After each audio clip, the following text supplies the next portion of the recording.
All right, hello. Here today I have the new fellow Matcha set.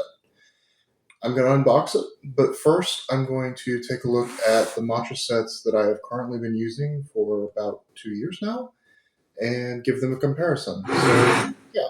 I have two bowls, one spouted, one not, regular whisk, scoop, matcha, and my fine mesh sifter. So what I want to know is for $130, $140, is the fellow set actually better? Now, for comparison, this bowl alone was purchased from tea dealers. It's handmade, and this bowl cost me $100. So the entire set, I think, cost $130. Let's see how they compare.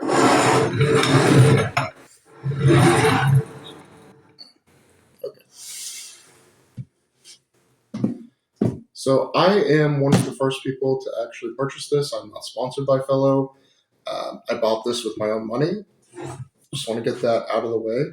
The box that it comes in is very nice. Definitely giftable packaging if needed.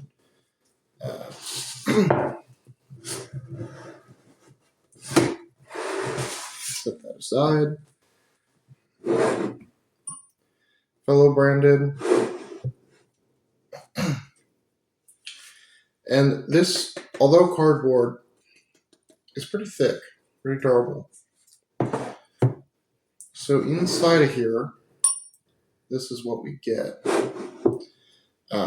I believe, yeah, this is the sifter piece. This is the piece I'm most curious about. I don't know if I'll like it. We'll have to try it.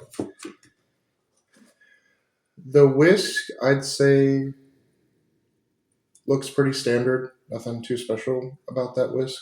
Honestly, I'll just save it, I think, for later. The scoop is beautiful. Very, very nice. The nicest one I've ever seen, probably. It's very weighty upon my initial impression. So the only thing feeling this that's a little weird to me is it does feel a little bit short. Like, for comparison, compared to this one. So it does feel sort of like something is missing or a little bit off in the hand simply because this one is shorter, but I like the weight of this one. And, you know, with these scoops, you really can't even get them wet to clean them. You just wipe them clean. So something that'll be nice about this one is that I'll actually be able to wet it and wipe it clean, you know, with a wet wipe or like a wet rag. So like that.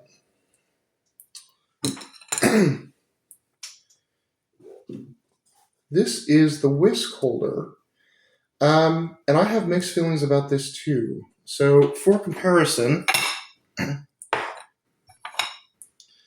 this is the whisk holder I've been using. And it's ever so slightly larger, plumper, and rounder. And so what that means is when you put your whisk on it, it fits the natural shape of the tines on the whisk, making them less likely to break as you put it on and pull it off.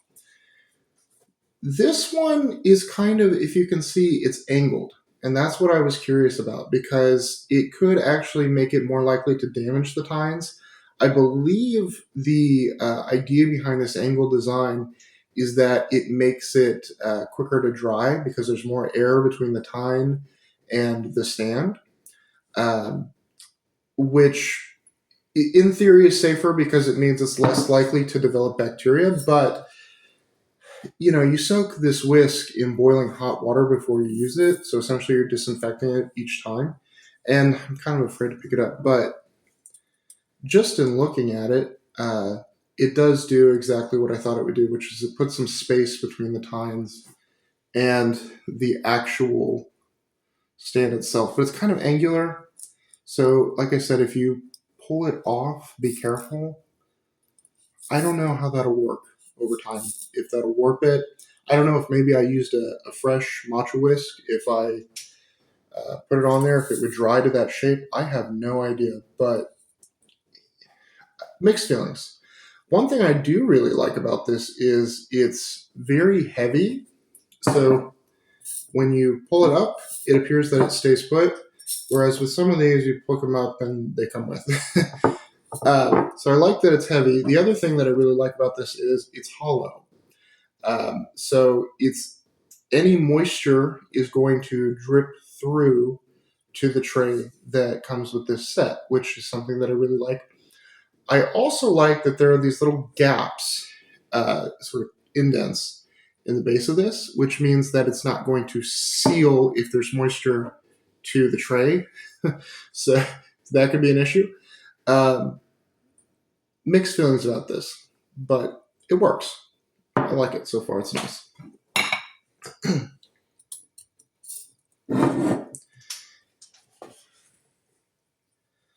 This is the bowl, right? This is the most important piece in theory. I have to say, it's a lot nicer already than I thought it would be. It's definitely glass, not plastic, not something imitating glass. Um, Perfectly round, beautiful. I love the frosted effect. The bottom is not frosted, which is an interesting detail. I can also tell that the spout is really well made and will definitely, likely, pour, but we'll have to test that. My only slight concern with looking at this bowl is it's hard to tell, maybe, but this one is just a hair larger than your typical matcha bowl, which in theory would make it easier to whisk. But what it means is that the water to matcha powder ratio might be a little bit off when you're using this. So I'll have to see about that as well. And then when we pull this out, inside of the bottom of the box is our tray. The bottom comes with these, they're rubber feet, and they're pretty high quality. They don't feel like they're going anywhere. The top has indents for the whisk, the bowl, and the scoop. And I'm just going to move this out of the way now and talk more about this and show you what it does. So, looks like you can put this here. This goes over here. And then this will go right here. Beautiful. Okay, so now the only part of this set that I am terribly concerned about is this. This, I believe, yes, it is the whisk, or not the whisk, the matcha sifter. So this is designed, if you can tell, it's hard to tell on camera, to be a sieve that sits right on top of this. And here's why I'm concerned about it. So in theory, this design makes a lot of sense. It completely covers the bowl, which I really like. I also like the idea that you could potentially drip water onto the top of it to absorb any excess matcha and let it drip down. You know, Fellow started off as a drip coffee brand, and to me, that's kind of what this is imitating. I think that's the idea: is you take your kettle, you pour it around this rim, and therefore any last bit of matcha left over drips through, so you're not wasting any. To me, that's what this design says, but they're not actually advertising that, and they're not telling you to do that in the instructions they provide either. So here is why this is concerning to me. This is the sieve that I've been using for 2 or 3 years now, and this sieve that we used to sift matcha is an ultra fine mesh strainer. So that's the most ideal tool for sifting matcha. This is not a fine mesh strainer. This is about as far from a fine mesh as you could get.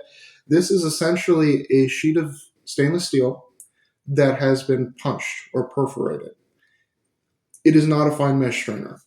You're going to have a much harder time, in theory, pushing the matcha through this. So what I want to do now is give that a test.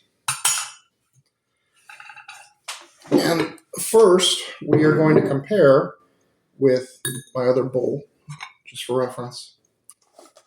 I'm going to use their scoop to see how that feels. Okay. In we go. I'm not using too much, just to test.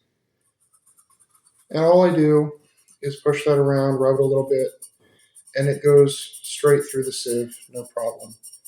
In just a few seconds, it's completely dissolved through this sifter, through the strainer. And you can tell it's a very, very fine powder when it comes out. So now, what I want to know is what happens when I do the same thing with this sieve, which is not a fine mesh strainer.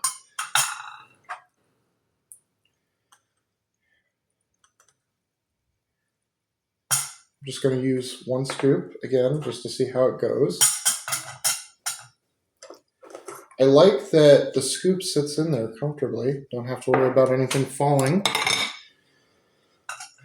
Maybe that's why they made it shorter. I don't know.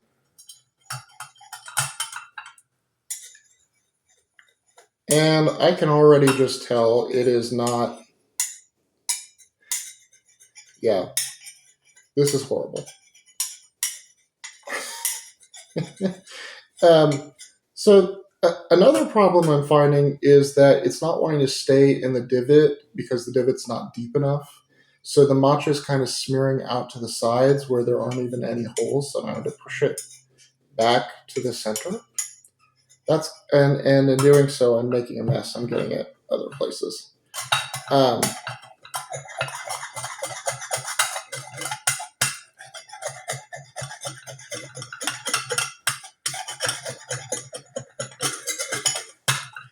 Okay, so I think that's the best I'm going to get it.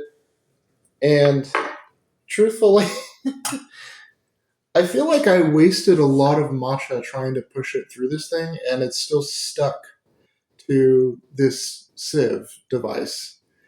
So yeah, I had suspicions that this was not going to be a great sifter for matcha, and pretty much we just confirmed that this is an awful tool for sifting your matcha.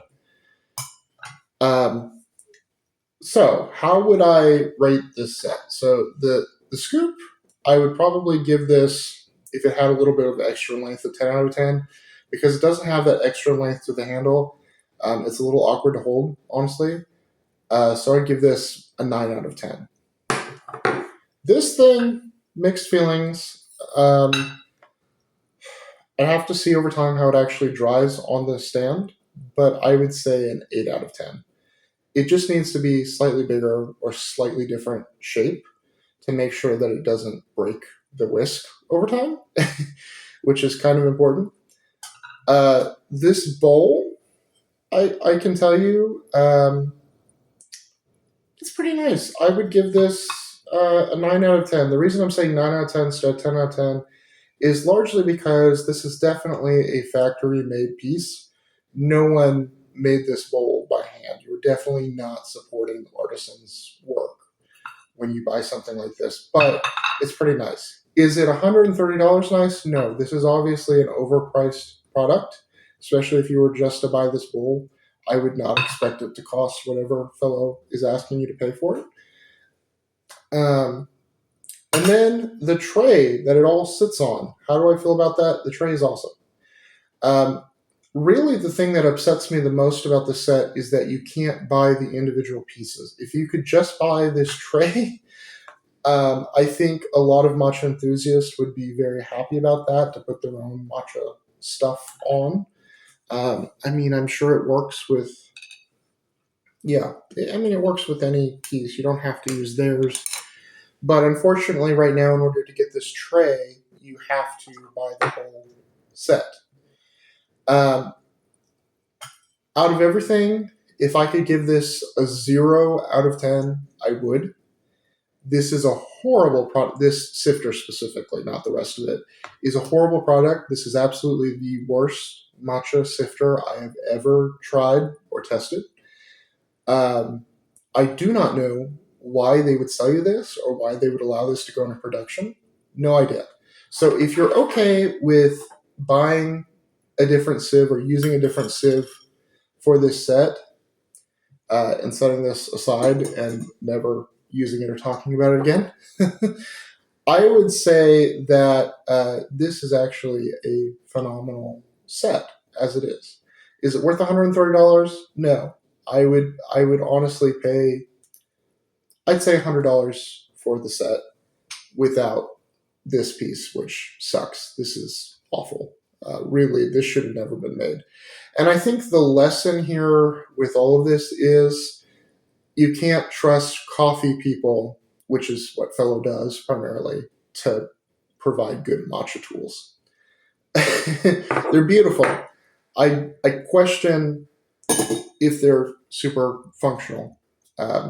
Does it do a better job than the traditional matcha set that I've been using for years and that you two could also buy for, maybe not a fraction of the price, but a little bit less than what this whole set costs? No. My traditional matcha set definitely functions better than this set. The Sifter alone made a big difference. This I'm torn about. I could use a little bit more handle length. It's heavy. You can wash it. It's very nice. On the fence about this. But generally speaking, I would say that this matcha set is not necessarily better than a traditional one. Especially, again, the Sifter. That's my biggest complaint about it. Otherwise, I would rate this product 4 stars out of 5, maybe an 8 out of 10. Okay, that's my review.